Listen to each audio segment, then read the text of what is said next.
There comes a quiet moment that many people don't talk about. It often happens early in the morning or late in the evening.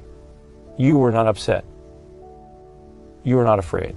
You're just tired in a way that sleep doesn't seem to fix. You might still be doing everything right. Showing up, being responsible, keeping promises you made years ago. And yet something inside you feels like it. It's been waiting patiently for permission to rest. You may have noticed your days feel fuller, but not richer. That conversations repeat themselves. That time moves faster now, but somehow carries less weight. And sometimes you wonder, quietly, when your life became more about holding things together than actually living inside them. You don't say this out loud. You don't want to sound ungrateful. You've worked hard. You've earned respect. You've provided, so you keep going, even when a small voice asks a simple question you haven't answered yet. What would it be like to finally slow down, not stop living, just stop rushing through it? Many people your age carry this question gently, like a fragile object. They turn it over in their minds while driving, while washing dishes, while watching younger people move with energy they once had. They wonder if it's sensible to keep going, or if stopping would mean giving something up they can get back. Sometimes the fear isn't about money or routine. It's about identity, about usefulness, about who you are when no one needs you at a certain hour anymore. You may have spent decades being relied upon. Your presence mattered. Your absence caused problems. You were the one people called, the one who fixed things, the one who showed up even when it was inconvenient.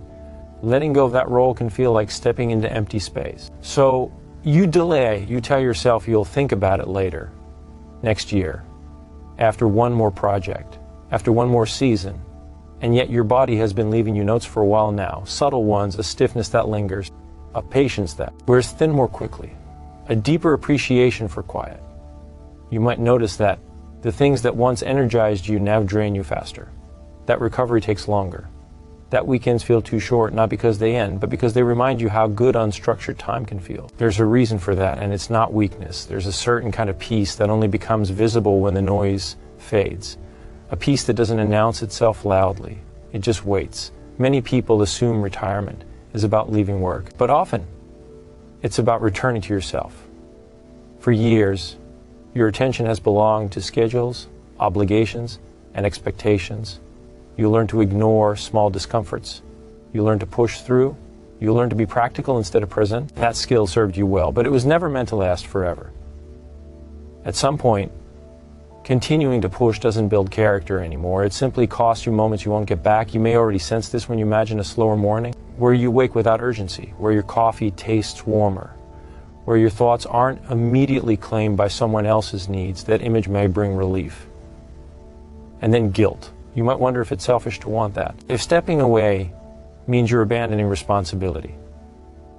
If rest is something you still need to earn, but rest is not a reward. It's a requirement of being human. Another quiet truth many people discover too late is that time feels different once you step back. Days no longer blur together in the same way. Moments stretch. Conversations deepen. You begin to notice things again in the way sunlight moves across a room. The comfort of familiar routine chosen freely rather than imposed. The simple dignity of moving at your own pace. This isn't about doing nothing. It's about doing what matters without being rushed past it. Some people keep working because they fear boredom. But boredom often isn't emptiness. It's unfamiliar freedom. When life has been structured for you for decades, unstructured time can feel unsettling at first. You may not know what to do with it. That doesn't mean it has no value. It means it hasn't been shaped yet. Slowly something changes. You rediscover interests that were set aside. You become more patient with yourself. You stop measuring your days by productivity and start measuring them by presence. There's also the matter of energy. Not the kind that comes from caffeine or motivation, the deeper kind that comes from alignment. When your days match your natural rhythm, your body responds. You don't feel younger, you feel more at ease. Continuing to work past the point where it nourishes, you can quietly drain this energy. Not dramatically, just enough that joy becomes harder to access. You may notice that irritation comes more easily, that small inconveniences feel heavier, that your tolerance for noise, pressure, and conflict has thinned. This is something to fight. It's something to listen to. Another unspoken reason many people choose to step away sooner than they planned is emotional space. Work takes more than hours. It takes attention.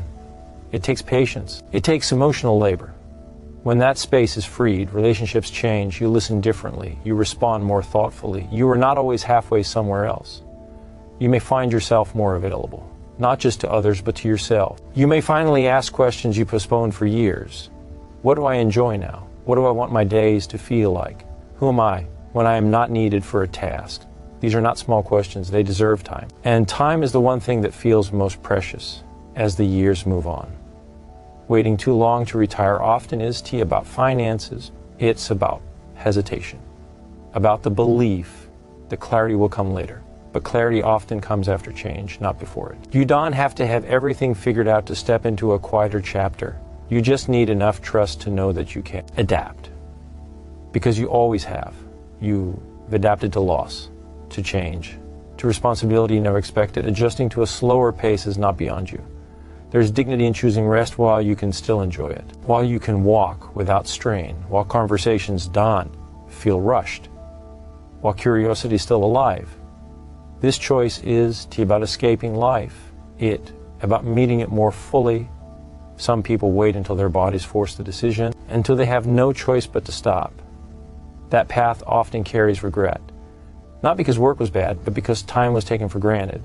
Choosing earlier does mean choosing less. It often means choosing better mornings, better attention, better use of the energy you have now, not later. You may worry about losing structure, but structure can be rebuilt gently, on your terms. You may worry about relevance, but your value is never tied to a schedule.